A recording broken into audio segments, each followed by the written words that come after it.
Hello, and welcome to another episode of FPL Journey to 10K, the podcasting series in which we delve into the mind of one of the greatest players that has ever played the game. That is, of course, my co-host, Mr. Matt Corbridge. Should I put up your stats again, Matt, or people should get to know you by now, right?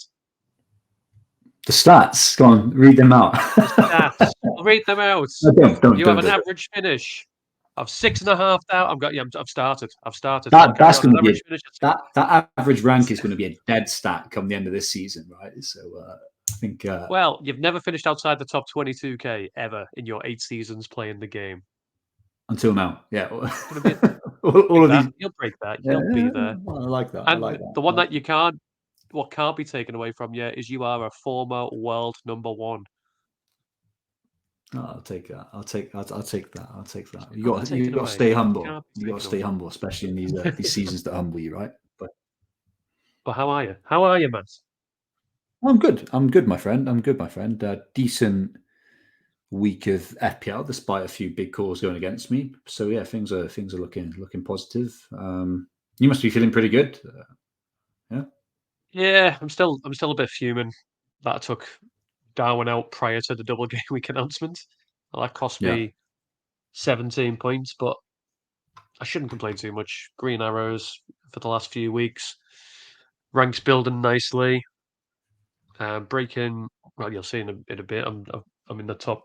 I'm about 164K ish, so I can't complain. And I feel like my team's set up nicely for game week 25 as well. But you had another green arrow. Yeah. I mean, that's the benefit when you're like pretty. You got pretty bad rank, right? It's a lot easier to get a green. So, no, not too bad. I could have a few rants though. I certainly will. But there's been a lot of Well, last couple of game weeks. There have been some bad moves by me as well. So some of this is self-inflicted. let's start. Feel free to rant if you want to. Feel free to start us off with how your game week 24 went. Yeah, cool. So I ended up with 86 points minus, and took a -4 hit, so kind of 82 points net. That gave me a green arrow from 420,000K to 320,000K. So yeah, almost 100K green arrow, which is pretty good, giving me 1,430 points. So I'm 23 behind you. So yeah, not you're getting away a little bit, but like it's not incredibly kind of fast. So my week, I guess the kind of big call that I made, which I'll kind of call out up front, is that I captained Nunes over Haaland. So I think Haaland's like effective ownership was massive among probably people who owned him and were active. It was probably about 90% of those would have captained Haaland. And I think effective ownership in my rank wasn't too bad, to be honest. It was like 140%. But yeah, his haul really kind of hurt me. And then Darwin getting his goal, but a yellow card and only one kind of bonus, that hurt as well. But at the end of the day, it's not a radical change, right? I think it's a net difference of 7, right? Which I would have liked those points, but it's not game breaking or game changing. Now, I think I'm unlucky. I say that every week, right? But I think some of the underlying stats and activities and things that happened in the game kind of said that Darwin was a good pick. And I went for Darwin not because of ownership. It wasn't like, some people want to chase when they got a bad rank. They'll chase differentials, right? Just so they can get that kind of one big game week and then kind of close the gap. I just went for Darwin because I thought he was going to generally score the most points and outscore Haaland. So with Haaland, I was thinking, City are playing Copenhagen now, right? So we knew there was a game on Tuesday, and I thought a strong lineup would be put out, and that's true. It looks pretty much their first lineup, first 11. Absolutely. Alvarez is rested, but other than that, it's like De Bruyne is playing, Foden's playing, Haaland's playing. I thought with that, given Haaland's come back from an injury, I couldn't see him getting more than 70 minutes, right? So I played a bit of a minutes game that he would get subbed quite early. He played 100 minutes. I don't think anyone could have predicted that. And it was kind of, I feel a bit bitter that both his goals came after the 70th minute as well. So I made that minutes. Rub it in. I made that minutes bet, and it was kind of really kind of wrong. And that was my logic. Haaland was clinical, right? He's a good finisher, but this year he hasn't really outperformed at XG, right? He's not been like a Son type player this year. He's kind of matched or slightly underperformed his expected goals. So I think his expected goals was what, like 0. His expected goal involvement was like 0.8, right? So he got 2 goals from that. So yeah, big overperformance. And then when it came to Darwin, I thought that Burnley are a lot worse a team than Everton. I think that's true. And I think Yeah. Liverpool are a better attack than Man City, and I guess they scored 3 goals versus like City's 2, and then Nunes, kind of like he had loads of chances to haul. And there's probably chances for pens as well that were kind of like were kind of missed. His expected goal involvement was 1.3 and a bit, right? So not far off double that of Haaland. So I think I got unlucky, right? So I'm kind of quite happy that I made that bet and that punt. I mean, people will scoff and just say, "Oh, it's Nunes; he's a bad finisher and whatnot." But maybe that's true. But I thought it was the kind of like right option, and happy the underlying stats said he was like looking good. But is what it is. And I also brought in Trent for cash as part of that -4. So I took out Solanke for Darwin. I took out cash for Trent. Trent got his assist, but obviously got reoccurrence of his injury that he was out for a couple of weeks, so only did 45 minutes.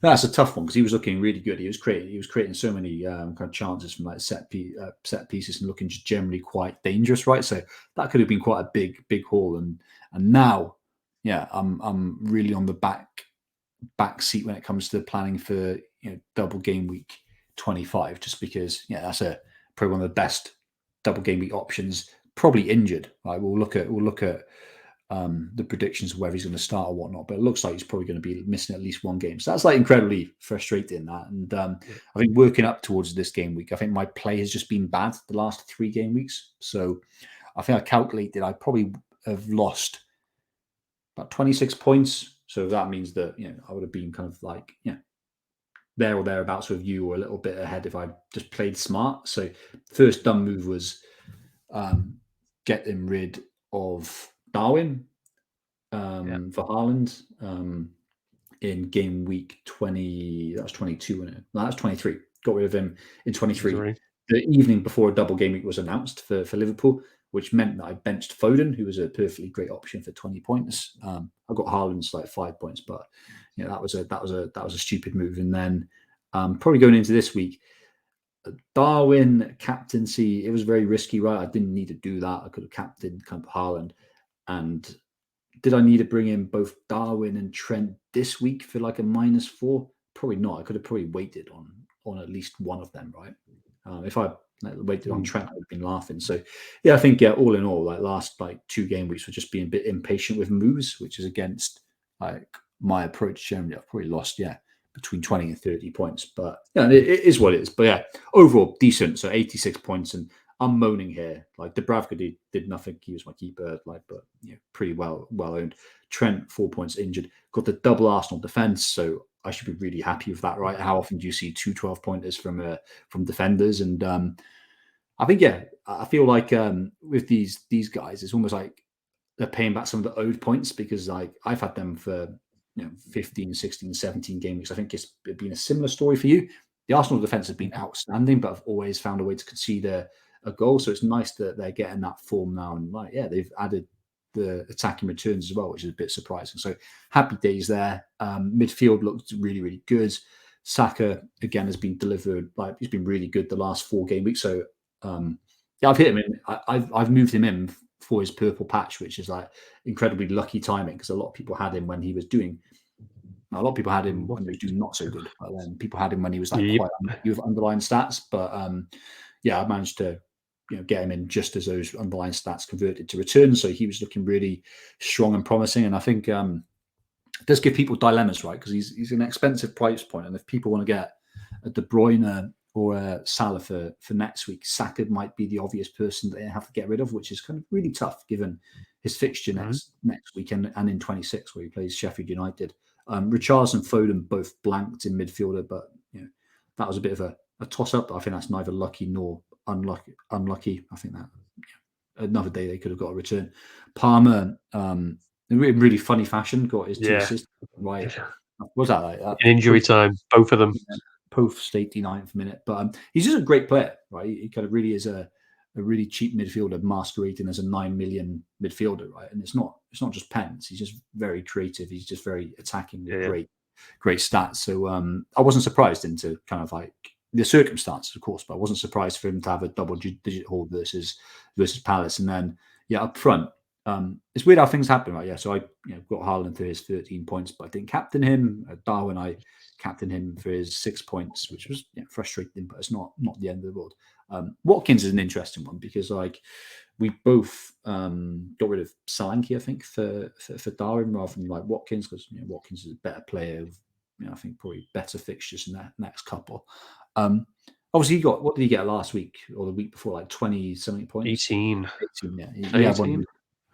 Yeah, he had a big monster haul. I think his underlying stats were better this game. Onana just made some kind of pretty good saves, right? So he's a really weird player, like Watkins, how he just like overperforms in one game and then underperforms in another. So like, yeah, Watkins, happy with what I saw. So yeah, 86 minus 4 all out and 100k green arrow. It's okay. I mean, I'm kind of like, like you said, I'm like I've been saying, I'm a bit frustrated that through my own mistakes, I've probably sacrificed like 25, 26 points the last 2 game weeks. But no, it's all good. It's all good. But yeah, congrats to you. Yeah. Like big game week rank and really nice green Yeah, arrow. did all right. Respectable rank now as well. Well, yeah, just to put those Watkins stats into play.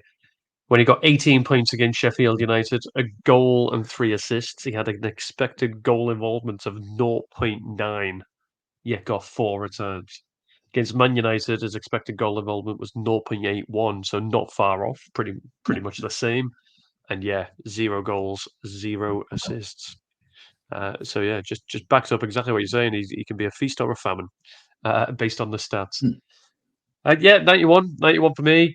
Obviously, got to be happy with that. Also did 2 transfers. Again, also got impatient. I wanted that double players for.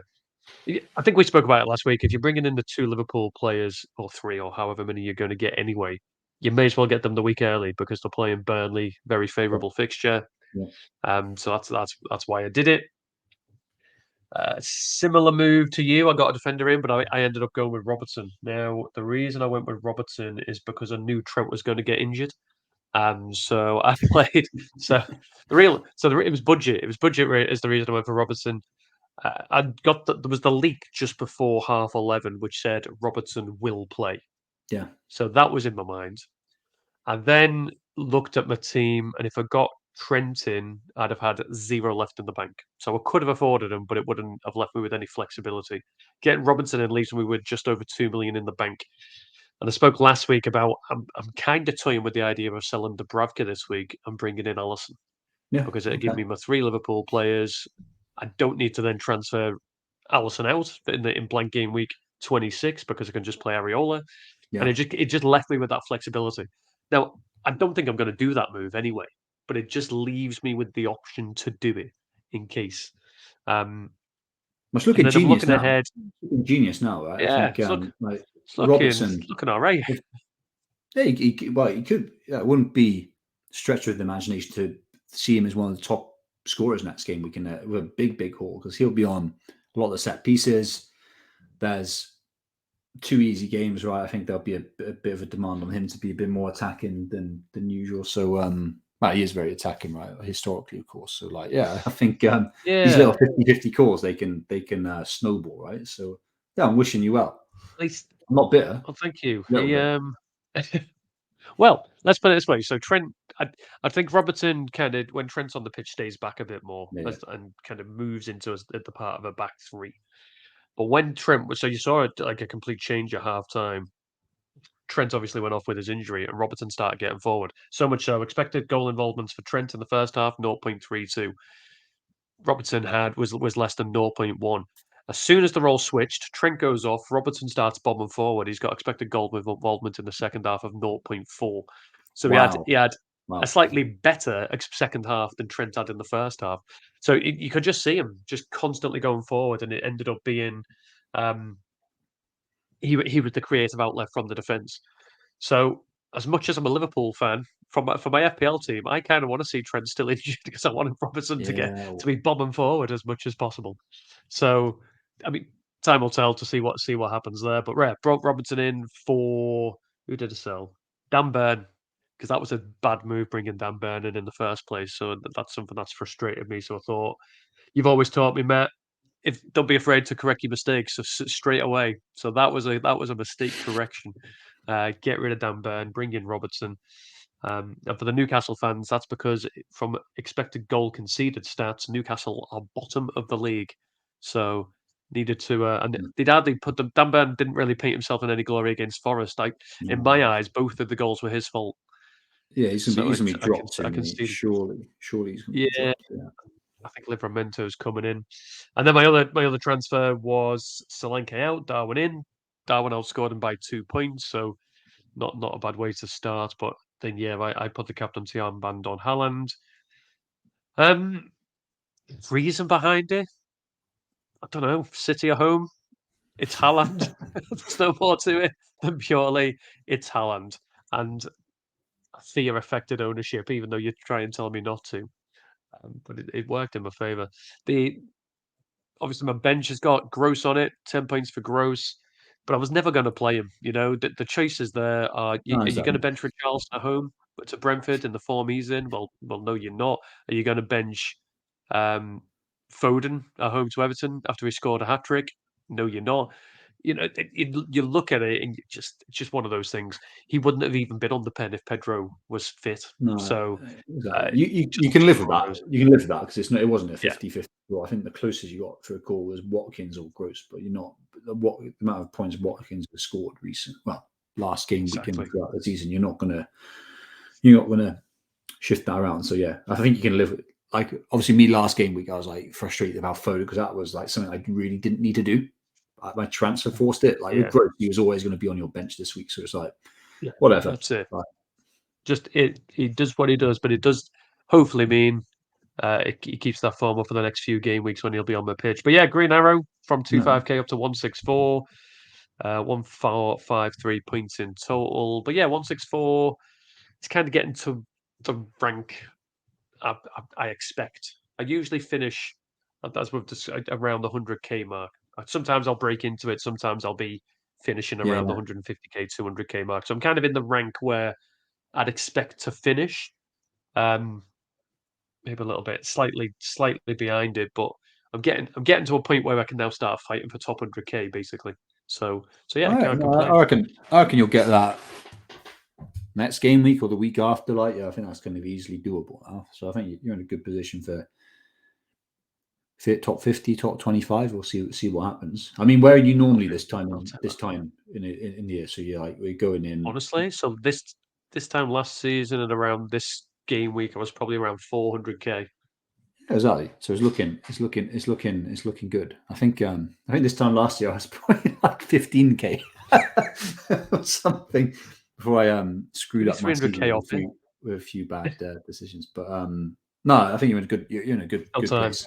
I've definitely I know it's tougher now because there's more people playing and there's more people getting like support from models and whatnot. Like, but so it's tougher to get the top ranks maybe, but I've been well over where you are now at this time and finished top 5k easy. So yeah, looking promising. Looking Fingers promising for crossed. you. Fingers crossed.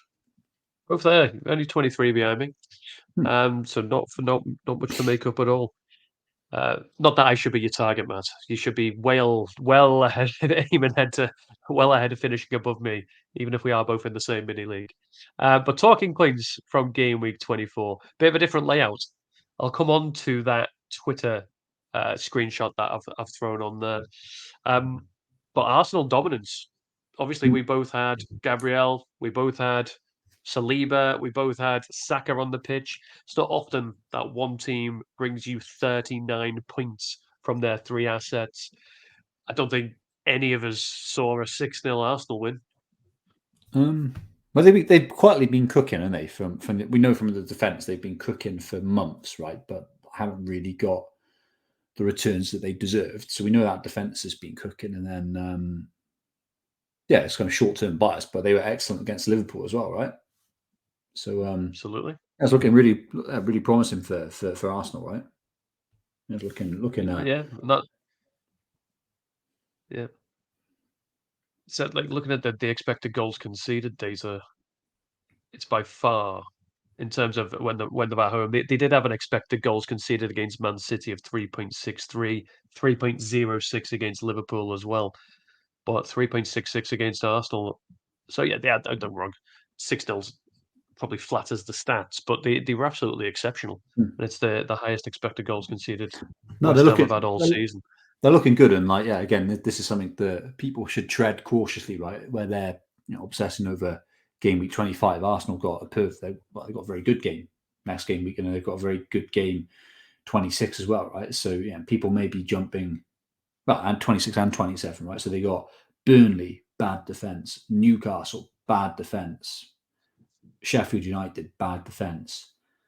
Yeah, they got a nice run. Like Brentford on a great defence. Well, Brentford actually got some decent underlying stats, but that's a nice run. So I Yeah, think people could make the mistake of sacrificing Saka or Gabriel Saliba when there are games either side of 25, right? Well, not either side. 25 is yeah. coming up. There's some games that come off immediately after that you got to put in the equation. So yeah, they're looking good. They're looking good, and I'm happy. We both probably had the three best Seems to be heard. options you've got with two nailed 90%, not 90%, two 90-minute centre backs are the best defence in the league. And I think it's comparable with like the best City defence is actually statistically. So yeah, it's really, really good. And yeah, Saka is starting to cook now. He's had good stats now, but they're kind of getting Yeah, even better now. He's actually converting on it. So yeah, I'm happy with that triple up. And I'd be more loath to importantly, carry on. yeah, to move off it. But more importantly, he took the pen. Yeah, exactly. That was big. That was big. Yeah. My friend was asking, "Do I bring in Declan Rice this week?" I'm like, "No, Yeah. 19 points, great, or 17 points, whatever he got." But Declan Rice is not an FPL asset. Well, he might So become who's back in the day has been like a proper centre midfielder that's just like Yaya Toure or Thomas Suchek a few seasons ago. He's going to be watch Rice Soucek. go on a run now. Watch Rice go on a kind of run. But yeah, they should buy him Rice. Isn't it? They're in a mini league with you, of course. Like, Been help my rank if they do buy Rice, yeah. hopefully. So yeah, quite happy for them. Haaland, I put Haaland back at it. Is he? So don't get me wrong, Um, 0.8 expected goals is great against Everton, who are no, a good side defensively. yeah, it was like last week was a really good performance. And I think his XG was like 1 like last week, and then obviously, yeah, 0.8 is really good, right? 2 goals is kind of like a generous return from that, but it was a good performance again. I think the most critical thing was he played 100 minutes, right? So, Yeah. um, and Then he started. he started again, and he's still Yeah, playing me? Presumably, it's just the start of the second half now. So yeah, I yeah, think yeah, that the minutes thing is is kind of key, really. So yeah, I think we'll talk about captaincy and triple captaincy next week. He's like a prime candidate for it. So yeah, it's all looking very promising for yeah, Haaland, right? absolutely. And then, yeah, I think is he an obvious, right? If you don't have him, City, you've got a double game week, both at home. They've got Chelsea and Brentford. If you haven't got Haaland, do you do anything you can to get him? How many points is too many to sacrifice?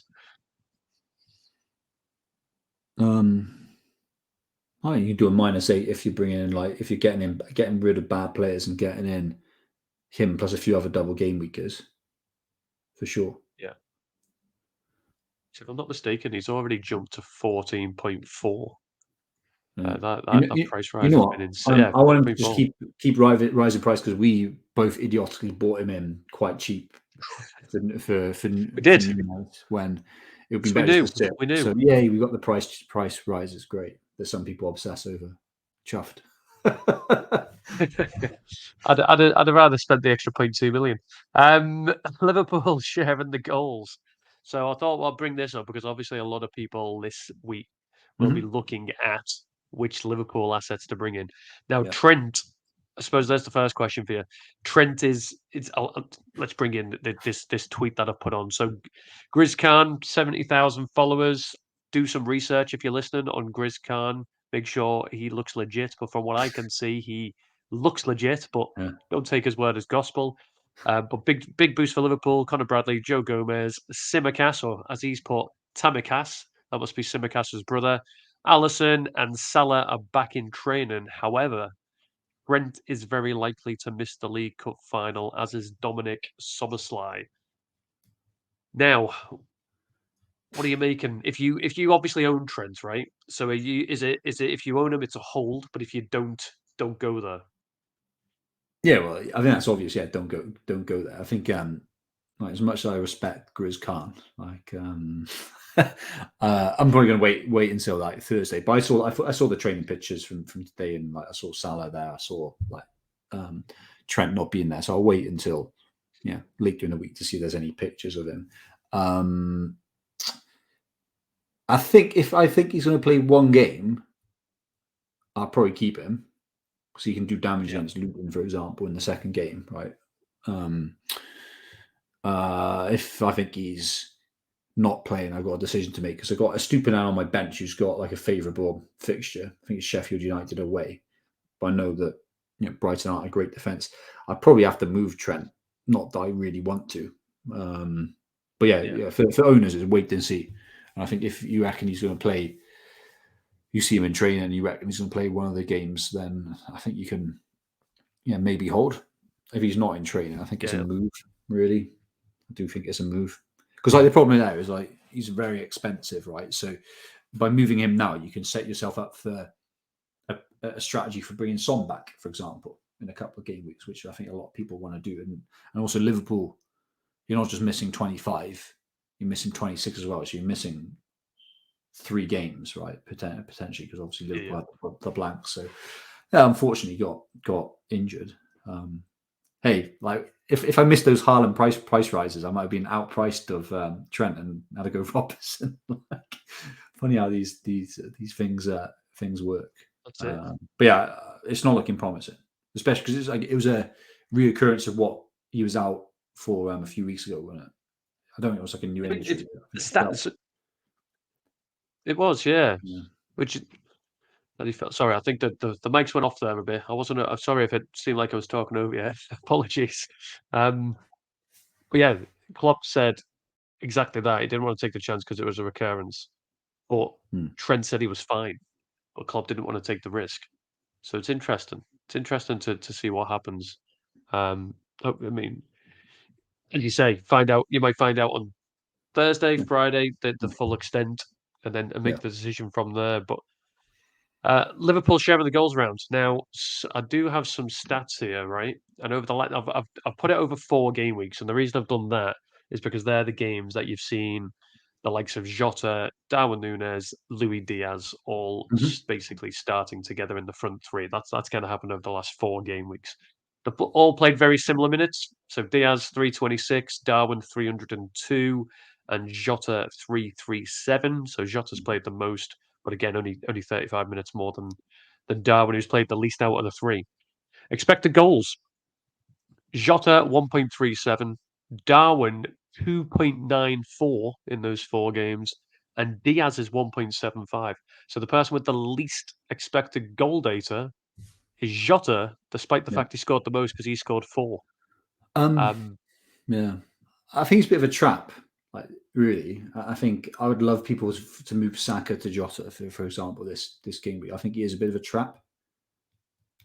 He's a good option. See, he's running very hot, as you just proved, as you proved that. And just because you're running hot doesn't mean you reverse back to the mean, right? But I think people are getting a bit of a cloud in their judgment of how good he is. Yeah, he's not an exceptional finisher. Again, like we always refer to like Son because for like 10 seasons he's significantly outperformed. He's proven he's clinical, right? He's outperformed his expected goal by like 25-30%. Jota doesn't. He has he's like a Watkins, right? Like game to game is up and down really. So like I think he's a little bit of a trap. But to be honest, like people can take the risk really because like Liverpool have some prime fixtures. I think what people need to consider with Jota and Diaz is just like the minutes risk. Is there a minutes risk with Salah being back now? and obviously Gakpo be in there, and then the cup final, maybe. But yeah, I think that's it. It's like who gets the rest. exactly. But yeah, they're sharing the goals at the moment, and I think Diaz is. I was a bit skeptical about Diaz because when I was looking at predictions and stuff like that and like logical moves, like there were suggestions that Diaz would be good. And I was thinking, I'm not going for him. He's just like doesn't do anything. But he got did he get 10 points on the weekend? I think he got the goal and the max bonus. Yeah, And like his underlying max stats are bonus. okay. They're better than Jota, so he's an okay option.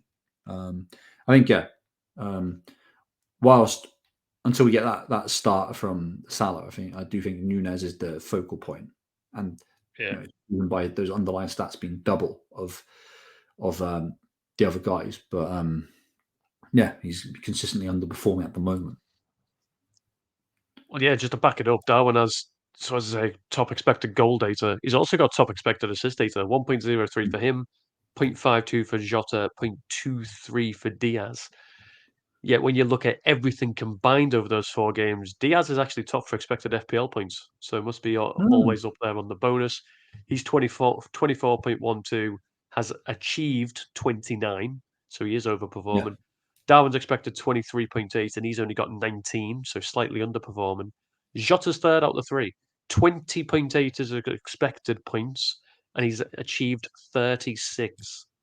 yeah, So that is a hell of a run of form.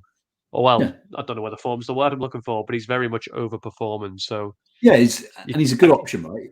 And he's played very yeah, well, and those underlying stats are really good. But like, just don't think you're guaranteed to get the level of return that he's had the last 4 yeah. games. I think is If all you had there. to pick 2, right? You have to pick 2 Liverpool attackers. So Darwin, that I'm assuming Darwin. If you have to pick one, it's Darwin. Uh-huh. If Yeah, you have to pick a second, who are you going for? Salah. All right. So yeah, well, I forgot he was an option. He hasn't done anything over the last 4 games, Matt. He hasn't even I'm had a looking at shot. Grizz Khan, like huge boost to the team, the king himself, Salah. So Himself. And if you uh, can't afford Salah, yeah, I was tongue in cheek a little bit as well. Like Salah, I think everyone has to like assess his minutes really, which I think again like, everyone will be losing their minds. Oh my god, he's back, and it's like chill for a bit. Yeah, it'd be Jota actually. Like I mean, I just don't like Diaz as a player. yeah, Um, at all. no, I mean, I won't be surprised to see him when Salah's back, him dropping out the front 3 and it being Jota, Darwin, and Salah. I think he's a level below them. But I'm not. Yeah, obviously contradict myself. Yeah, but it'd be Darwin and Jota rather than Diaz. But he's an okay. He's a convenient price point. He's like point. Yeah, Well, he's quite not far off a million cheaper than Jota, and he's like in the I 7 yeah, point something, and 7.5 years, versus Jota's 8 point something. So 8.2. yeah, so yeah, there's a Yeah, big difference without cash. yeah. And talking about players valued at 8.2, it's like we planned it.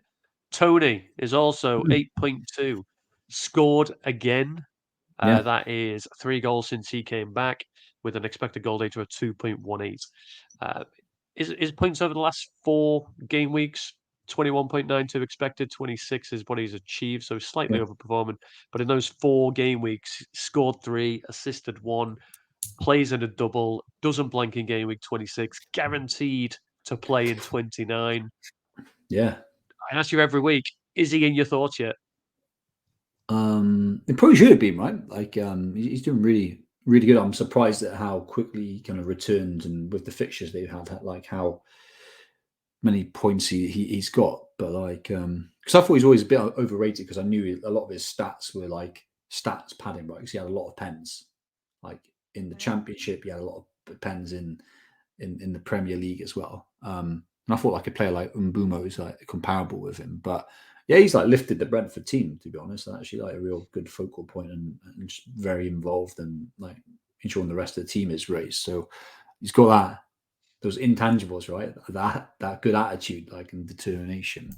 Um, but I think the problem with Tony is just who you're going to get rid of him. How are you going to fit him in? So like everyone's got Haaland. Like that's a non-negotiable. Like let's be honest. I think most Yeah, engaged, a lot of engaged players will have a combo of they'll have two of Solanke, Watkins, and Darwin, right? So with Darwin, I yeah, think looking at those fixtures, you would prefer Darwin, right? Like for you're not getting rid of Darwin to accommodate. And again, with Watkins, he's got a really nice run of fixtures. Even the extra fixture, like Brentford's games look super tough. Solanke, people may want to move Solanke out for Tony for 2 game weeks. That could be a viable option. It's just hard to fit him in. Is the point I'm making, given yeah, yeah, the yeah. quality of fixtures. I won't be surprised if he had an attacking return though, and like if he gets an attacking return, he could easily get double digits because of the way that double game weeks work. You get 9 points and then two, Yeah. 11 point haul. Happy days, but I think it's hard to fit him in Yeah, yeah. most team Compared to structures. as you say, the other options you've got. But he's not a bad pick. He's only owned by 8% of the game, something along those Yeah. sort of lines. So again, not a bad pick. But we'll touch on upcoming game week players when we look at the captaincy options and who looks good. And then the last point we've touched on: Trent potentially injured, Salah potentially back. Thank you, Grizz Khan. We'll wait for Klopp in the week. Um, Moving on to fixtures. So I haven't done this for a few weeks. Just brought up the fixture ticker just to show which players over the next 6 game weeks, or which teams over the next 6 games we should game weeks, should I say, have the best fixtures. So potentially some options for you to think about players from. So defensively, Bournemouth atop. That might be surprising considering their position in the league. They did come into a bit of form, of course, but those next two do look ugly. Away at Newcastle, which isn't great. I appreciate Newcastle are conceding goals, but they're also scoring a lot of goals. Hmm. So away Newcastle, not great, and then at home to Man City, also not great. But I think the reason they're top is staring you in the face in game week 28. They have a home game versus Sheffield United and a home game versus Luton, Yeah. which you would expect some returns there. And then Luton are second. I'm assuming, Matt, that's because they've got a double game week in 25 and 28. Uh, Yeah. you expect to see that one where it's in 25, where it's a very strong blue, which suggests it expect their defenders to get points. At home to Man United, away at Liverpool. Do you expect clean sheets? Well, they just have to turn up twice, and then you got a It's base of four 4 points. points. Yeah, exactly. So Yeah, so they got I think that's kind of where you see it like so strongly. I think on this ticker as well. I think ignoring the last 2 game weeks. Obviously, 29. We don't know. Well, we know some people have got blanks, but like it's not been announced yet, so it hasn't appeared on the ticker yet. So I'm ignoring 29 and 30 for this for the purpose of this argument, just because of yeah, we're missing it. But Bournemouth, yeah, I think game week 27, 28. I think a lot of people will be jumping on a Neto as a goalkeeper option. That's a real prime. yeah, Burnley and then Sheffield United and Luton. That's a great. That's kind of like, well, it's all the promoted teams, right? 2 of them at home. yeah, That's kind of like pretty awesome. So I think I'll be targeting Neto for sure for that. I think Luton to a lesser extent, like that Bournemouth and Palace is nice. I just think Luton are not as good a team as Bournemouth. I think lots of people have realised that one. Like a few people wildcarded this week, right, and then like triple up on Luton, which you would do, right, because they've got the 2 double game weeks in, 4 weeks. But yeah, like obviously they're not a great team. I think amongst the single game week teams, yeah, Brighton and Arsenal. I think for the next 4 look good. Right, that Arsenal Burnley away, Newcastle home, Sheffield United away, Brentford home. I think that's a good run from yeah, a defensive point of view. And probably if you did the ticker game week 25 to 28, they'd be higher up, right? Because I think the Chelsea and certainly the City game makes it look worse. And then yeah, kind of Brighton looked promising, right, for like a Stupinan owners, right, with Everton and Forest and at home in the next 4. So yeah, I think there's some options there for sure. Well, I've changed it, and the defensive. Well, when it loads, uh, yeah, Arsenal have shot up 1, 2, 3, 4, 5, 6, the seventh in the Yeah. next 3. and So we've they're jumped up probably quite a few. Bournemouth stay top, yeah yeah City second, Brighton third. As you pointed out, Brighton have got a nice run of 4 fixtures. They appear third in over those game weeks, and then Luton fourth again because both their doubles fall within that period. Tell you who's not on here, who people might be thinking of, Liverpool. yeah obviously not surprised. I think game week 25 is great, and then from a game week 26, and then 27, 28, 29 from a defensive point of view aren't great. So I'm not surprised. I'm not surprised with that. But that's one for you to Forest in consider. 27 is what? Sorry, Is what for one for you to consider though, like because I know you may be toying with the idea of Allison. Like, is Edison a better option? I can't get Edison in. Is my issue. That's Otherwise, I probably a good would. thing. He never gets saves, does he? At least Allison is alive. Might pull out a few exactly. Yeah. Um, and he's yeah. So that's the defense one. Moving on to the attack, unsurprisingly, because of the double game week skewing it, it looks Hmm. very, very similar. Bournemouth at the top again. It's just me. I'm assuming Solanke's back on your radar. Oh yeah, of course. Like he'll probably be back in the team either 26 or certainly 27. Like, um, yeah.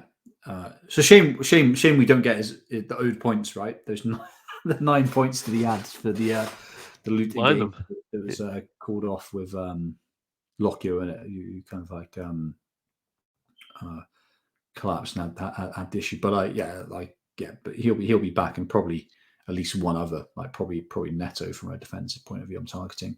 Yeah. I mean, teams that stand out here. Obviously, we know about Bournemouth, Luton, and City with the doubles there. Villa, that's a nice run, right? Without a double game week. So I think what for people who've got Watkins, or even like someone like he always comes up, and Douglas Luiz, right? Oh, he's doing my Like, head in. he's a penalty taker for an attacking team, right? But I think who got injured? Was it Kamara got injured, right? So it might mean that Douglas Luiz needs to sit a little bit more. You'll see it. It'd be interesting to see how that dynamic changes. But if Luiz is still playing as a proper 8, he could be an interesting option now from like 26 onwards. So yeah, Villa stand out there.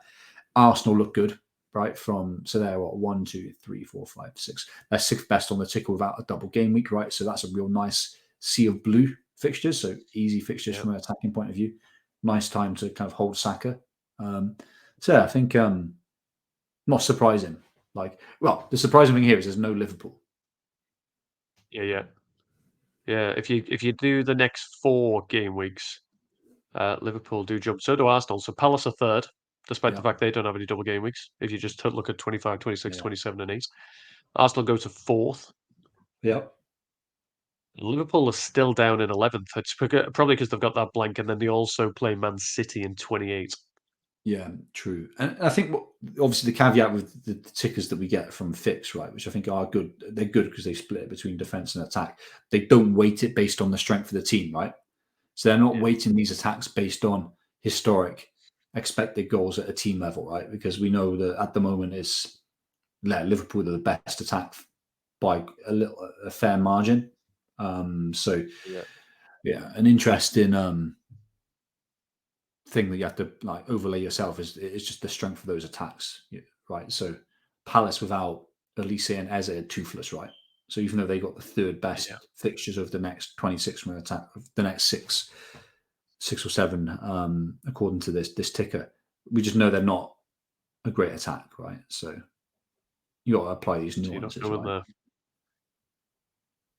Talking about attacks, 2 on City. Mm. And if you're a De Bruyne owner, he's got a goal and an assist. So there you go. He's looking good, I isn't am he? not a De Actually, Bruyne owner. Yeah, we'll move on so we don't dwell on the fact that we can't afford them. We were talking there about, or having a bit of a look at the next, focusing on the next 4 game weeks before that big blank in 29. One thing we mentioned about the idea of keeping all the Watkins. Villa have some nice fixtures. The benefit for Villa players as well is they are guaranteed to play in 29. So if yeah, you own some of their players, it's worth taking that into account. But this ticker shows you the players that are expected to get the most points prior to game week 29. So between now and then, just because we don't know what's going to happen in 29. Who's going to be playing? Who isn't? Mhm. As you say, there's a few that we do, but there's more that we don't. And as much as you can guess that Man City will beat Luton, stranger things have happened. It's the FA Cup. Yeah, yeah. So these are the ones that this is prior to that gate, that big blank that's coming up. So unsurprising, Haaland and De Bruyne at the top because City don't blank, and they've also got a double game week. Solanke's up there as well. Again, he doesn't blank, and he has the double game week within that fixture run as well. But is there anybody jumping out at you, or surprises, or does it all Um, look as it should? I mean, the lack of Liverpool players. It seems like the fixed model is a bit low on Liverpool players, right? So the lack of the Salah's there, of course, but it's assuming he gets some decent minutes in game week 25, right? Given it's predicting he gets 10.66 points, which is probably a bit bullish. Yeah, I'm surprised not to see a Nunez. Surprised not to see a Jota there. So yeah, that's kind of like interesting. I know they're normally quite bullish on Trent, so his injury has probably been taken into account in this model. I think like something that stands out for me here is Saka, 1, 2, 3, 4, fourth highest predicted points over the next four. If you look at that window for Salah, right? So Salah versus he's got more expensive points than Salah, but if you look at Saka when you look at game week 25, game week 26, game week 27 versus Salah in the same window, like Saka is matching him or bettering him, right? So it's kind of like that stands out. If you look for me, I'm just like playing in my mind. The pathway to get to Salah would always mean selling Saka. It's important not Yeah, to get blinded by that one big game week, right? In 25. So I think that's an interesting comparison. And then Solanke, obviously people will be jumping back onto him game week 27, game week 28. You can just see those kind of numbers kind of fly right up, which is not surprising given he's got the double. And I guess we spoke about Tony earlier. Tony isn't looking great outside of that double, and even the double isn't incredible, right? So I think probably back up a lot of the points we've been making, really. yeah. Yeah, But just to tell you where we're at, Darwin, 15.8 expected over the same period, 15.8, um, which does seem low. Jota, 13.3. yeah. I Just to wouldn't be put that surprised into both of them context, get. I wouldn't be surprised they beat that in 25 alone. yeah, yeah. Well, just to put that into context, that is Darwin is behind James Ward-Prowse. He's Yeah, exactly. behind Onana. He's behind Pickford. Who else is he behind? He's behind Doku, who isn't really seeing the pitch. He's behind Ake. I mean, who do you want? Do you want Ake or do you want Darwin Nunes for the upcoming fixtures? Yeah, I feel like Yeah, he's being underrepresented. they have got zero. They will have 0.26 though in it. So I think we have Yeah, that's a kind of fair point why they're not weighted. But obviously this is looking at things in a crude sense, right? It's not forming a view of what sub you can bring in for 26, yeah, right? To kind of bench these yeah, players, right? absolutely. So really, when you're thinking about your moves, you should be thinking about your team, right, rather than individual players. So like, example, my team, I will have Nunez in 25 starting. In 26, my team in that slot then becomes, it's not exciting, but it becomes Charlie Taylor. So I might get 1 point. He's back in training He's back now. in training. Yeah. He's back in training. That was great news today. Is he going to, I think he's probably too important a player not to play, right? I've got these, Yeah, I'm probably bigging him up a little bit, but he did have like a dislocated disc in his neck. So that's quite serious. But like, that's looking good for 26. That'll be a nice little little win. That's his only job. Turn yeah, up yeah. very occasionally. Just do it. Do do Simple do what job. you need to. This is the Yeah, week. This 26 is when he's back in. I think mine would be the same. It might be gross. yeah. That might No, be no. my other option, but Richarlison and Palmer to deal with too. So we'll see when we get there. But yeah, it's good to hear you say don't sell Saka because I don't want to, and Yeah. I think a lot of people will to try and fit in a Liverpool midfielder. Or De Bruyne, I right? De just don't Bruyne has see got it another being goal a and good assist. move. Yeah, De Bruyne has got another goal and Yeah, assist, right? So, yeah, um, yeah, it's people could go there. chip strategy. We touched on this a little bit last week. I'll be honest, probably didn't give you the best or prime options in terms of how to play your chip strategy. So I thought I'll bring it back up because I'm learning from the experts. So table on the left for your mat is the updated Ben. Who the hell's Bren? The updated Ben Krellin spreadsheet. If you don't know Ben Krellin, check him out. He every season his spreadsheet is the one that gets dominated in terms of what you'll see on socials and so on. And he designs this. So the yellow you'll see is guaranteed double game weeks, greens are standards, and then in game week 29 you'll see the reds are the ones that are potentially going to blank, and then next to it the probability. That was Mhm. more for the audience, Matt, not you. I appreciate you know who Ben Krellin is. The table on the Not right personally, not is personally. then Before we start the not rumor, personally, not I've heard of him. not personally. Heard of Maybe him. one day. And then the table on the right, it was on the Fantasy Football's own website, and this is their experts, their content creators, and how they are going to play their chips from the game week 25 through to roughly game week 28. Now you'll see every single one of them. How many? One, two, three, four, five, six, seven of them. All seven of them are playing their triple captain this game week, and Yeah. unsurprisingly, they're all putting it on Haaland.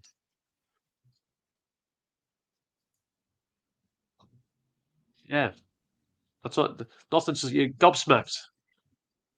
Nice. I mean, I think it's a, sometimes people want to keep chips they right to the last minute, so they've got that kind of view that they can always gain on the crowd, right? So Bring it back. um, I think like last season I went for the first double game week that Haaland had when he was fit, and I think he got. I don't know if he got injured in the first game or he just somehow blanked in two really easy fixtures, and then like it was bad outcome. But yeah, it's a good call, right? He's got two decent fixtures. They're not the greatest, but Chelsea and Brentford, they're average defenses, right? So I think and they're both at home. He's fit. It's not peak Champions League period, right? It's not like, hey, there's a semi-final coming up and whatnot. So yeah, lots of things can happen, right? He could be injured, and all sorts can happen, right? So I think it's a sensible kind of like decision, and probably where my head is at. I think a viable alternative, right, for triple captaincy is Solanke in 28. Like Sheffield United and Luton at home is prime. You'd expect him to get at least one attacking return, and with one attacking return, hey, it's 10, 11 points like that you've got. So I think that's probably um, a decent alternative if you're using other chips in 25 or you're a bit nervous on Haaland's minutes. But yeah, I think his effective ownership next week is going to be over 200% for sure. Yeah. So a captain won't be enough. No, exactly. So you lose on rank. Exactly. You've been in that funny position where, yeah, you're kind of hoping that he blanks if you don't triple captain. But yeah, I'm not surprised with that. But then looking at the other strategies that the guys have got, Yeah,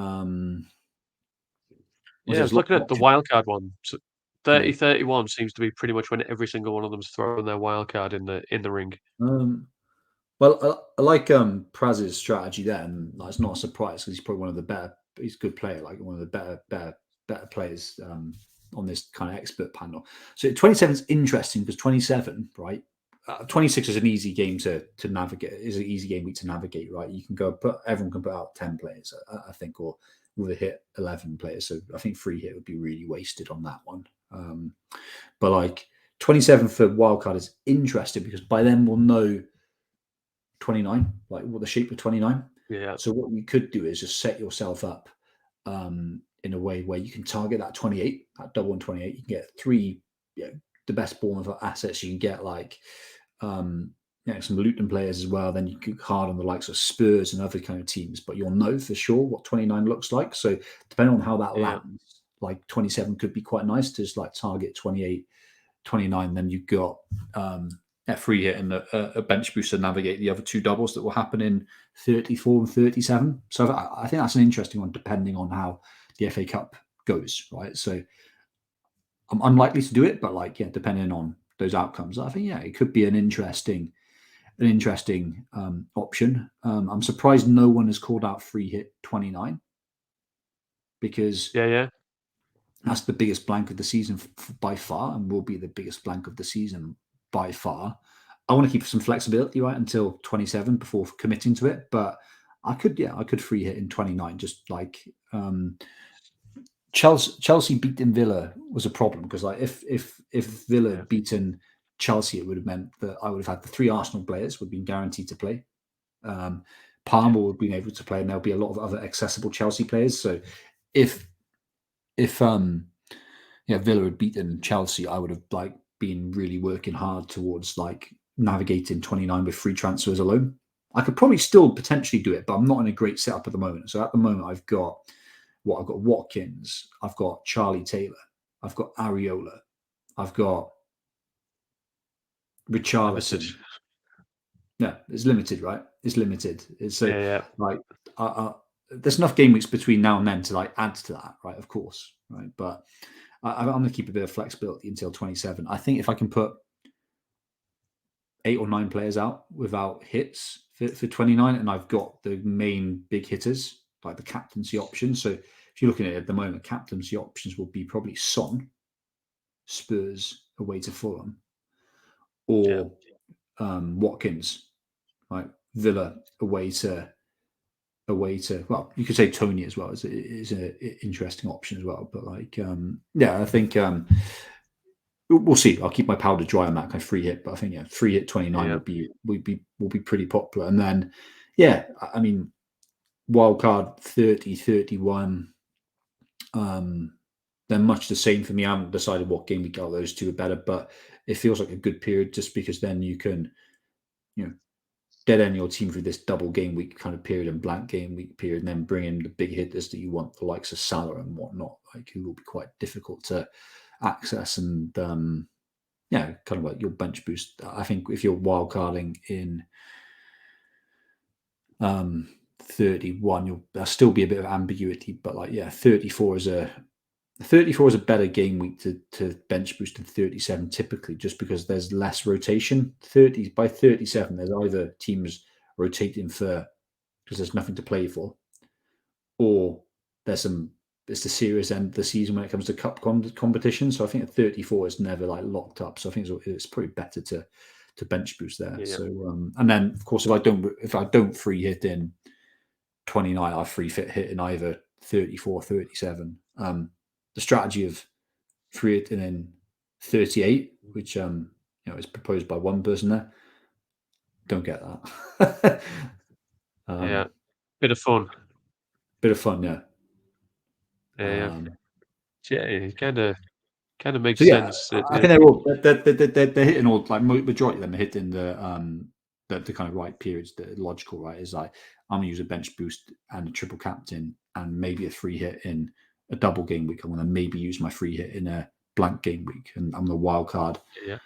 in a clear run coming up. So no, I mean it's all good, but I think come game week 27, there'll be more clarity around what people are locking into, just because then we'll know about the shape of 29. Yeah. Yeah. That's the waiting game. What There about? you go. I think you had about One. 10 different options last week. So have you Yeah, I had four. narrowed I had down? four options, but only Right. one that I actually wanted to do. Um, and mine involved free it in 29. But I'm gonna have to try work my maths out to see how many players I can get out because I'm similar to you. No Burnley, Watkins for Villa, Taylor for Burnley. Sorry, no Brentford. I should have said Watkins, Taylor, Areola, Richarlison. So what's that? Five. Yeah, Wait, I think the key will be Bournemouth and Luton getting a 29, because like then you can kind of take some hits in 28 to load up on them, and then you've got that yeah, 29, right? So Bournemouth in a good way, people are going to load up on, people are going to have Solanke plus one or two others, right? If Bournemouth have got 29, you take a hit just to kind of load up. I know Wolves away isn't a great game, but like you'd take hits just to kind of load up on them, and likewise with Luton, you'd probably do the same. Problem we got yeah. there, there's not many free transfers between now and then, right? So you got That's to it. be selective. But I think I was when I was calling my team out there, I've got 4 or 5 options, then if I'm bringing in Solanke and Neto, that brings me up. Well, Neto would probably be a bad option there because Ario. Yeah, I have to play out the scenario a little Yeah, bit, yeah. but I think Luton and Bournemouth will open Swap up them for that. Dubravka. Yeah, they'll open up. They'll open up if they get the games, but yeah, it's not looking good actually. I'm playing the scenario in my head. It might be tough to avoid that free hit in 29. Yeah, yeah. Well, still time. Still Hmm. time.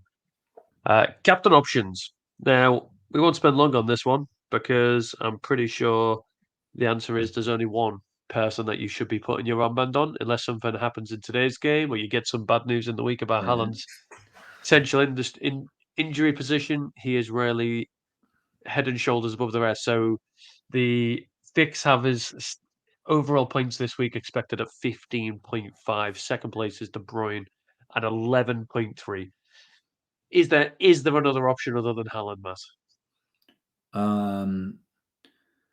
Well, if there's a fit Salah, maybe it'd be a conversation. I think Darwin, obviously, the fixed model doesn't like him, but I think he's probably up there, probably above, I'd say, comparable with Foden and De Bruyne. But yeah, I think Haaland is kind of the clear choice going into this game. We can probably those predicted points, 15.5, that would probably be the highest that you see all season in a single game week for a player. That's really big, and probably all the models like we'll say the same. The fixed model does it. The review model will probably say the same. The transfer algorithm one, they'll all say like that. Yeah, he's going to be near enough 16 predicted points, and yeah, probably that will be the highest that we see this season. So yeah, I feel like it's super obvious. Yeah. Why look elsewhere when you can get the most lethal goal scorer in the league with 2 home games against average defenses? There you go. Not Yeah, much more to exactly. say about it. No, exactly, Um, exactly. Bringing on to questions from Matt, we are back, and I picked a few which I think are quite nice ones for you this week, Matt, Yeah. which hopefully doesn't give you too many headaches. But Sauce0803, that's my dad, just in case you were wondering, with a Oh name yeah, like that, really? that is my dad. Yeah, Yeah. really. Sauce0803. Happy birthday on the 8th of February, on the 8th of March, should I say, Dad? Having 8 attackers is frustrating. The reason he knows that is because I bench Gross. And you've benched Foden, I've benched Saka, and they've all brought home the bacon. When do you plan on selling one of them? That's his Oh. question. This is wholesome though. This father son interaction. I like it. I like it. Uh, Showing interest in your hobbies. I wish my dad did that to me. Just kidding. I think yeah, it's annoying, right? So you've had Gross this week. I had Foden last week benched for 20 points. So I think like looking, the difficulty is to to kind of revert away from eight attackers. You need 2 free transfers, right? You kind of you need one transfer to downgrade someone to bench fodder, like a 5 million or a 4.5 million midfielder, and then you need some then cash, then reinvest in whoever you're going to upgrade, right? I don't think there's enough, um, unless you're finding money to bring in like Haaland today, like this game week. I think there's not, and we don't have the luxury of having those 2 free transfers to do it. So realistically, I'm probably going to have 8 attackers until I wildcard in game week 30 or 31 if that's what I do. Yeah, But obviously, previous page we were just talking about the blank game weeks. Having 8 attackers is actually good at the moment, right? As long as they rotate in, like so you can rotate in yeah, yeah. people with double game weeks. You can cover the people with blank game weeks. So let me bring this to life. Anthony Gordon has been like a frustrating player for me to have over the season. I'm happy to have him because I know he's playing 26. I know I'll have to Yeah. bench Palmer and Richarlison. So yeah, pretty much as soon as game week 26, you're not going to have 8 attackers because some of them are going to be having blanks, right? So I think it's got to Same in 29, bear it for you'd the time imagine. being. Yeah, you've got to bear with it for the time being, I think. Yeah, yeah.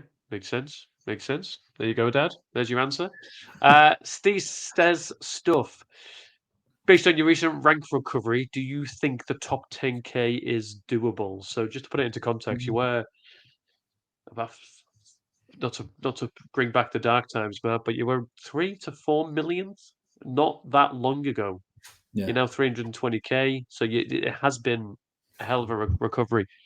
What's your aim? You want top 10k? Mm, Still 15 weeks to go. Yeah, well, I mean, I think that's going to be incredibly hard, right? That's going to be incredibly difficult. Yeah, who knows? I've seen you sometimes see people just like nailing it massively, right? But I think my playing style, I try and go for sensible options. I think if I nailed it the last 3 game weeks, where I think I've lost 30, last 2 game weeks, I've lost at least 25 points. Probably the last 3, 4, I've probably lost 40 points just for like bad decisions. I think if I nailed those, I'd be in a far more positive position. I'd be in the top 100k, and like top 10k would be doable there. At the moment, I think it's going to be that would be very difficult. Especially I'm going into a big double, right, with the two best teams doubling, right, with only 3 players. Obviously, Trent got injured as well, right? So I've got uh, 3 players. So if I was going into this game week, I was loaded up on City with De Bruyne and Haaland as well as Foden, and had like 3 really great Liverpool options, and it'd be looking promising. But I mean, yeah, I think it'll be tough. So I think the top 50 will be. I'd expect to be in the top 50 by the end of the year. Top 25k would maybe be doable. The thing is, like with ranks as well, the points differences between ranks when you're like in the hundreds of thousands, right, where we are now, the differences between 150k and 300k, like where we are at the moment, isn't that much. But then when you get Yeah, to the higher, kind of like higher kind of ranks, there's just big differences. So the difference between number 1 in the world and number 100 is probably 100 points. The difference between 1k and 10k can be like 150 points, right? So it's like those gaps are kind of yeah, just there. So I think it's probably not realistic, but I think top 50 is doable. We'll see. yeah. At a stretch, because you've got a head start now of 25 points. I think at a stretch for you, I think you should be aiming for your best rank ever. I don't know if top 10k Yeah, will get there, but like I think top 25 for you should be doable. I'll do. I'll take that. My best's 43k. So if I can beat that, happy days. 3-1 City. Foden got the third. Interestingly, he Grealish got taken off through injury. Yeah. Bernardo Silva got taken off in the 78th minute. Everybody else has stayed on, but Foden now has a goal and an assist, so he's matching. Just for me and you, as the Foden owners, he is matching De Bruyne on the night. So we'll take that. We'll take that. Um, Those injuries are good for Foden as well, aren't they? In all seriousness, like Bernardo is probably his closest competition, so yeah, that's kind of good. It's probably good. well, It's probably good for De Bruyne owners as well. yeah. Now that the Silva injury, I'm just going to check. That might have just been a sub. Just says make the first change, even in Silva off for Nunes. It You're doesn't starting a suggest rumor that now. the Silva ones doesn't suggest that the Silva one is injury related. The Grealish one is definitely. De Bruyne I got thought the you didn't. assist for the You Foden should goal. So put it out there. Put it out there. Bernardo Silva benched and injured and benched, and then like your sources, injured and benched. FPL branding. Foden's a Yeah, it was FPL brand. Yeah, I tell you what, he nailed it the other week with the City stuff. But yeah, De Bruyne got the assist. So De Bruyne now has a goal and 2 assists. Oh, Never mind. Never mind. Foden's an assist off. Um, Brandon was going to try and join us today, but unfortunately he's in work, so we'll get him. He'll hopefully be with us one week. Uh, yeah, at DTS with a question for you. Nice one actually. How did you both start with your FPL obsession? go on. You start. You start. You start. I grew up in Liverpool, and you're a red or a blue, and you are a football fan, whether you want to be or not.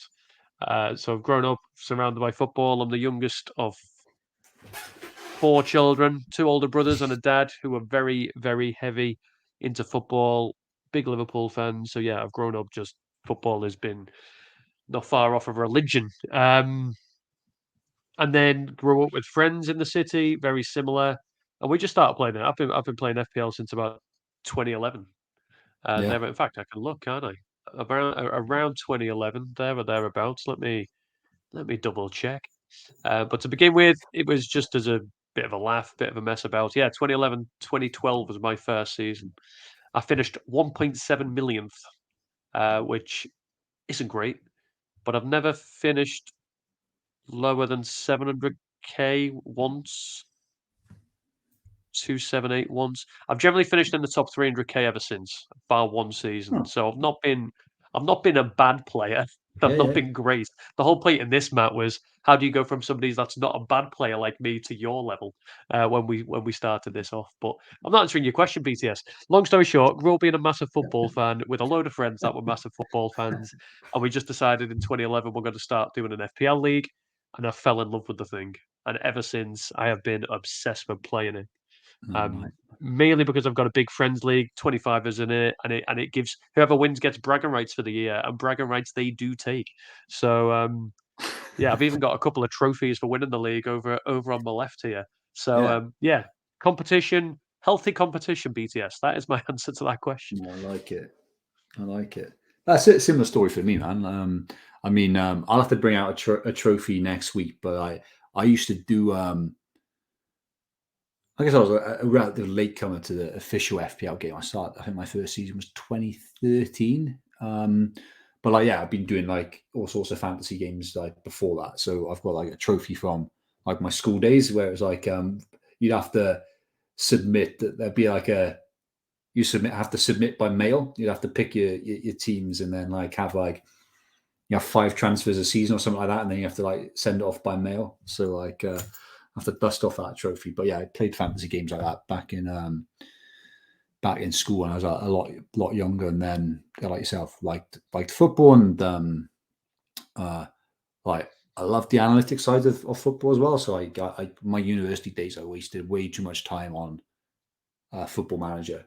Like those Football Manager saves, I think they must have had days and days worth of like kind of playing time, right? So yeah, I translated into the official game, and yeah, kind of set up a mini league, but with some guys I used to play 5-a-side with, and in a good way, yeah, I'm very competitive. And then one of the guys was actually he was on the threshold of like the Hall of Fame. So I think in the Fantasy Football Scout Hall of Fame, which was the only one back in the day, he was like on the first page of it, and he knew what he was doing. So I looked at kind of the moves he was doing, and I was aiming, I'll do better than you. And yeah, first season I did quite good. I didn't know what I was doing in the first half of it, and then I yeah, just picked out Harry Kane when he was like super cheap. He was like 4.8 million. I saw he started in like the Europa League for Spurs. I got him in nice and early, and then he just went on an incredible run. So that allowed me to get like a 20k finished in my first year, and then yeah, just kept it up. So yeah, a long term love affair. No. Yeah, no, the game we love to hate at times, but Yeah. you have to let us know, BTS. Comment on this video. Tell us why you love it. Get commenting. How did you get involved? Um, Thank you for your submission. Transfer question of the week comes from our friend Kyrie Irving. He clearly is in a similar situation to you with TAA. Is a question for you. If he's confirmed to be out, basically, where are you going? Another Liverpool man, a City man, or elsewhere, somewhere like Doughty, who's got a double game Hmm. week, or Luton? um, yeah, one of the above. I think one of the above. I think it's worth holding it. If he's confirmed out, it's not worth holding him, given he's missing 2 games this game week, and then he's missing. He's got the blank, right? So um, I, I'd consider that as a move that I just have to make anyway down the line. So like I'll bring it forward. So I think there's pros and cons about everyone. Liverpool, it feels like in a way that you're being a bit. It's a like for like move, or it's an inferior move because you're bringing in a worse defender in Van Dijk or Robertson for Trent. So that seems like a be like Better move, better better move. defender if it's Robertson. Seems like it seems a bit counterintuitive. With the City defenders, it's just like it's so difficult to pick. Like, I thought Guardiola would be the best one, but I think he maybe have an injury now. But then Left. I'm Right. thinking, Yeah. is it Ake now with Guardiola out? Like, will he keep playing left back? But then is it Walker? Is it Like Stones is the best defender there, but will he play too? It's really difficult to predict with because a City defender in would be the best option if you're confident on their minutes, right? Because they don't have the blank in 26, so that move can pay off itself really just for the sheer amount of games. But yeah, Doty is I kind of like him as well, just because again on the near term horizon, a lot of people will be targeting the likes of Son and whatnot, and then just freeing up a lot of cash with Doty, and he has the benefit of having 2 game weeks now and another double game week. It's a bit more of a forward planning style move really. So Yeah. I haven't answered your question, but like, yeah, if he's confirmed out, will I move him? Most probably yes. Who would it be? It would be that's the shortlist really. What you put there is it will Yeah. be, Van Dijk or Robertson, Ake or Stones or Walker, or Doty, just because of that kind of A like lot of cheapness and choices. the sheer amount of fixtures really. So um Yeah. yeah, I mean, I'm kind of really if I see him in training, right, and I think he's going to play at least the Luton game, I'll probably keep him though. Yeah. Yeah. I don't. It look like everything's pointing towards him being out. However, Keep an open, but yeah, the shortlist is there. Just make that decision later in the week. yeah, yeah.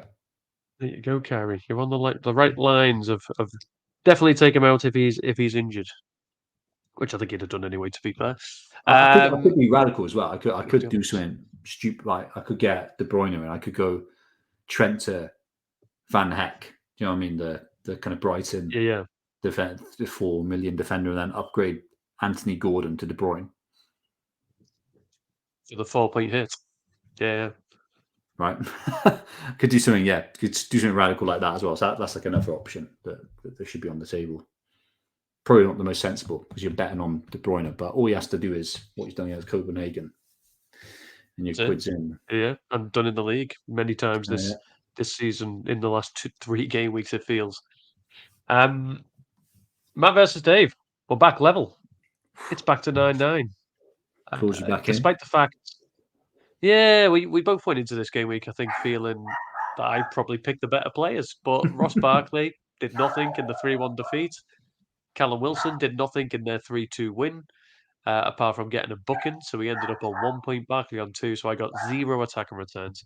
Neto didn't do anything for you, but in that 3-1 defeat to Sheffield United, Adebayo pulled out an assist. So you ended up on 7 to take the win. Clutch. This is our Clutch worst week player. for a Clutch while. player. Clutch player. Yeah. That's what What what an assist! So that brings it back to 9-9. So well done, firstly, and you get Thank to you. pick first for game week 25.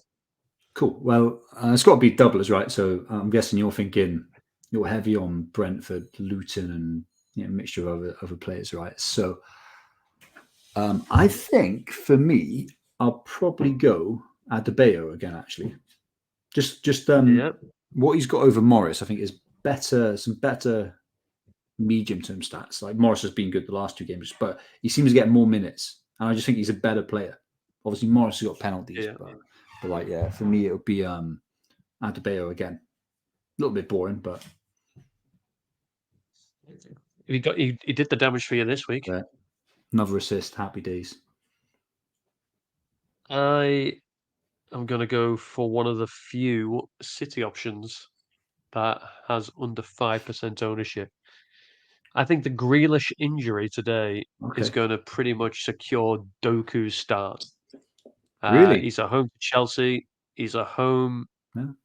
to Brentford, and he's been starting anyway. So he's been getting the starts regardless, and as a result, I don't see any reason why a Grealish injury isn't going to pretty much confirm that. So for that reason, he's starting. Grealish is now injured. Why would he not continue to start? 2.3% owned. So yeah, my first pick is Doku. I like it. I like the thinking. Like getting that in-time info, Yeah, real time. real time I'm pretty info. sure he's That's been important. starting. I'm going to double check Uh, that, but I'm pretty sure he's been starting anyway. I think last week Foden was playing, wasn't he? On Yeah, so he the missed. He started 3 of the last 4. oh, I mean, yeah, he could come up big. I don't know if he's good though. No, I don't. It's just City. So I'm going with them. um, uh, yeah. Uh, and I think for my second option, I'm going to go for a player in your team. I'm going to go for Robertson, who I think you convinced me during this pod, actually, like with his second half performance, the numbers he got, like being on set pieces. Yeah, those two ripe fixtures. I think he's, what, 3% owned at the moment. So, yeah, I think Yeah, he's going he's to look low. good. He's low down. Yeah. I'd rather He have is him on my honestly. actual team than pick him as a differential. But, like, yeah. Get what you can. 3.1% owned. 3.1%. So in honestly, when Trent went off at halftime, you just saw the attack Yeah. completely switched to the left hand side. And it was all Robertson going forward instead of Trent. So I think if out of our defenders, unless Van Dijk scores off a corner, he's probably your best pick. Yeah. So um, yeah, I think he's a shrewd move. I'm going to continue attacking the game week. I think I'm not too happy with the other options because if you're playing the double game weeks, other than Bernardo Silva, I don't really want 2 City players. So you're going for Luton at home to United, away at Liverpool, or you're going for Brentford at home to Liverpool, away at City. Neither of which are great. So I'm either on Neil Mupe, which I can't do. I just can't do Mupe. He's on it. He's in a bit of a purple patch, but I can't do it. Which means I'm going to bring in the guy for the same reason I got him last week. I'm going to bring in Ross Barkley. He has returned in 50% of the games he's played this season, or just shy. I think it's now 47% of the games he's played in this season. Now, granted, he's got 2 tough fixtures, probably the 2 best teams in the league, them and Arsenal, but he just needs to bring in one return, and he hits out. Hopefully against City, not Liverpool, and he hits 10 points. Yeah. So I'll go Ross Barkley. No, I'm And I prefer surprised. your Like, two. I'm surprised he's still under 5%. So, yeah, I think it's going to be well, I don't know, it'll be a close one. It'll either be you've run away with it, right? Because Doku's played twice and has gone amazing, or he's going to get 1 point, and I'll nick it. So yeah, Yeah. interesting. Barkley, 2.1% Barkley. Still Hmm. still very underowned. But I wish you the best of luck. I wish you the best of luck. If you win, you might be the first time you've. I don't know whether you went 1-0 up, actually. I was going to say it might be the first time you took the lead, coming into form at the right time, as they say. Yeah, Um, but planning for Game Week 25, I'll keep mine nice and brief. Not much to tell you, if I'm honest, because there's only really 2 options for me that I see. You might see something else, but just to run through for those that are listening that can't see. Dubravka Grinnet are home to Bournemouth. Across the back, I've then got Gabriel Robertson with his double game week, away at Brentford, home to Luton. And Walker, I'm starting. I'm getting frustrated with Walker. He played every single game, started every single game, played over 60 minutes in every single game. I bring him in, and out of the 4 games I've owned him, he hasn't started 2 of them. But I can't justify selling him. I think he is if he starts one of them and gets minutes in the other, I'll have to take it. So he'll start. As I say, he's got 2 games across the midfield. I welcome Gross off the bench back into my team as he's got Sheffield United away, so a nice plump fixture. Saka away at Burnley, Richarlison with a nice fixture as well at home to Wolves, and then Foden with his double game, Chelsea and Brentford 2. And then up front, Watkins away at Fulham, and then the big two, Darwin for a double game week, and Haaland has the captaincy for his double game week as well. It does mean that I've got a bench Palmer, but I don't know who I'd take out to put him on the pitch. Palmer's away at City, and yes, he's hitting form, but the fixture is probably the toughest fixture in the league, and it also means I have to bench Saliba, and it's just because he's got a single game week. Who do I drop to put Saliba on the pitch? So I'm quite happy for you to answer that question for me, Matt. So you might agree with him being a bench No, option.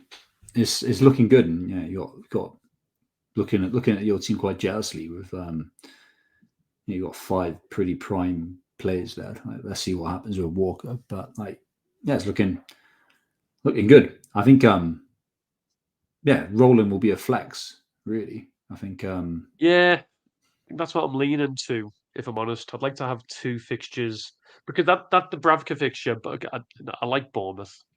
That's not a terrible fixture. If Newcastle come out of that winning 2-0, you're not going to be surprised, is the point. So to take him out for Allison, just because Allison's got a double, doesn't feel like it's does got that much of an does upside. I'd rather have Allison the second. does Allison outscore him by 4 points there? It's exactly that. I think Brentford will score against Liverpool, and that wipes the clean sheet in that game. And you wouldn't be surprised if Luton scored. Uh, Yeah. I don't think it's worth the trade. I'm leaning towards the roll because I'd like to. When game week 26 comes, I've got a problem because I've got Palmer, Richarlison, Darwin, Robertson, all that don't play. So at the minute, I can only field 10. If I go into that with 2 free transfers, I can fix that problem very easily. Yeah. Get 11 out. For me, Robertson's not a long-term hold anyway. He's literally here for this game week, and then he's pretty much done because I think Trent will be back, and Robertson's far less effective when Trent's Hmm. on the pitch. So that'd be an easy move. And then I could just bench the other 3 and roll the fixture again and roll the transfer again. Yeah. Depends if any I, injuries come I into think play or yeah, not. I think that's the play. I think for you, Nissa. Looking. Yeah, I'm very jealous. Actually, he's looking good. Well, that's good to hear. It's good to hear that I clearly planned it well, and it wasn't by pure fluke. Moving on to yours. Not nearly as good. So I'm going in with 1 free transfer team, kind of similar to yours. At the moment, Trent, double Arsenal defence, Gordon in midfield with Richarlison, Saka, and Foden, Watkins, Darwin, and Haaland triple captaincy. I guess the kind of key thing for me is what do I do with Trent? Yeah, if he's injured, I do have an acceptable alternative with a Stupinan Sheffield United away. I don't think Brighton would be keeping a clean sheet in that one just because of how they are defensively. So I think if he's looking like he's out for the 2, I'd have to move him to someone. And obviously we mentioned the shortlist. It could be one of several City defenders. It could be a like for like move for another, to kind of Robertson, which is kind of annoying, but just have to accept that, or going like downgrading it to a Doty and playing those 2 game weeks and just having a extra double game week for future ones, right? So or I could just be completely bold and downgrade Trent to, like I said, like to Van Heck, and then get De Bruyne and force him in. So a few different options, but it's probably just going to be. Yeah. I'd love to see him in training and fit, but I highly doubt it. So probably moving him, and I think the team is looking a lot more exposed than yours. But the people with a single game week, they've all got good fixtures, right? So Yeah. that's where my hope is. What There do is you some like hope. on that? Yeah, on that point, so when I used to listen to quite a lot of content, there was always talk of everybody jumping on the double game week players for Hmm. the sake of the double game week. But very often you had a single game week player that had outscored them. Like, what's your views on it? Oh, I think more often than not, it's kind of really worth the moves and the hit. Just Yeah, and we're not talking about bad players here, right? We're talking about yeah, players from the 2 most attacking teams, right? So, I think it's. I'm always I always try and go all in, as close to all in as possible, which was why I'm yeah, so disappointed I've ended up here with 3 fit double game weekers and 1 very expensive injured defender. But it could be this is why I'm lamenting the moves I've made like the last 3 game weeks, because I was kind of quite well set up for this. I've yeah, I've got rid of Trent, I've got rid of Darwin. I could have just kept them and built up my kind of like wider team, but yeah, I'm kind of here now. So yeah, just got to hope that the likes of Arsenal keep a clean sheet against Burnley. But I'm looking at quite exposed. So yeah, I think betting on a double is always a good thing. Yeah. I think you were lucky with the Trent one. The fact that he got re-injured because he We was can't, the yeah, prime pick. yeah. Well, yeah. I Absolutely. mean, that I don't think Liverpool would have conceded by the time he came off. So that could have been a 12-point haul coming in easy, and then yeah, he was looking very good. So you can't predict these things. So No, part no, and no, no. parcel, really. Yeah, it's bad luck for it, but no. Hopefully, we'll see. We'll see if he's back. Keep your eyes on it. But that's it. That is it for the week. That is it. I will remove that so I can see your face a bit bigger there, Matt. But yeah, thanks for joining us. Are you excited for this game week? The first double game week in a little while. I'm apprehensive. You should be excited. Your team is looking good. Mine is looking pretty poor. So yeah, I'm just gonna grin and bear it. Like Yeah, yeah. I am excited. The triple captain hasn't been pushed yet. I'm you'll do pretty it. sure it's Yeah, going to yeah, be by yeah, the yeah. time the deadline comes into play. Um, I'm pretty sure I'll be one of the millions that play that triple captain yeah. on Haaland this game week. Um, and then we'll see. We'll see with the rest. It's but yeah, I'm pretty. As you say, the single players all have nice game fixtures, so we'll see. I'm a bit apprehensive not the play. Maybe I think about this too much. Like how do you drown this noise out? I'm apprehensive for the fact I don't own Kevin De Bruyne. He's the only player this week that I'm worried about. Um, I mean, I I'm more worried than I was a couple of weeks ago when I kind of dismissed him, kind of really. He's getting like return every like 30 minutes. Yeah, it's So crazy. yeah, it is a bit worrying. But yeah, I've got the option to bring him in if I want to be radical. I've got to like avoid the temptation of doing something stupid again because I've made some stupid decisions. But I could bring him in for a -4 and have some fun.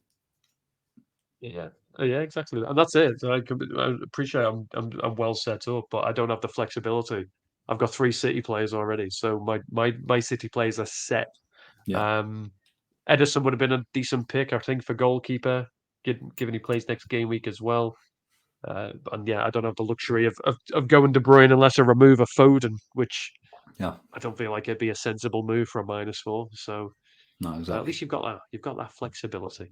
Yeah, Um, No, I appreciate you joining us, Matt. As always, thank you for your time. Thanks for your input. Thanks for your guidance.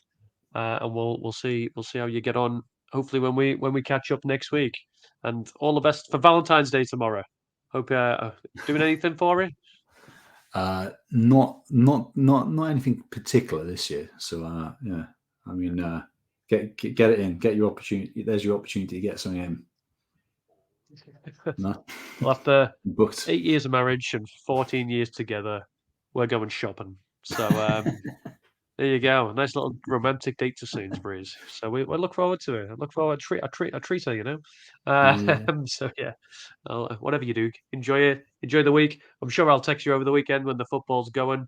I'll pre-warn you. My brother's up, so I might be drunk. So you might get some drunken yeah, yeah. texts kicking off when De Nice. Bruyne gets a hat trick. So look forward to that one. All right, cool. But Best yeah, of I'll luck, catch you mate. next week. All right, Thank you. And thank you for listening as well. Thanks for joining us. Whatever you end up doing, we wish you all the best with your game week. If you did like the video and learn from us, please do give us a like, give us a subscribe. It does help us out and also helps other people to find us. But until next week, all the best, and we'll see you then.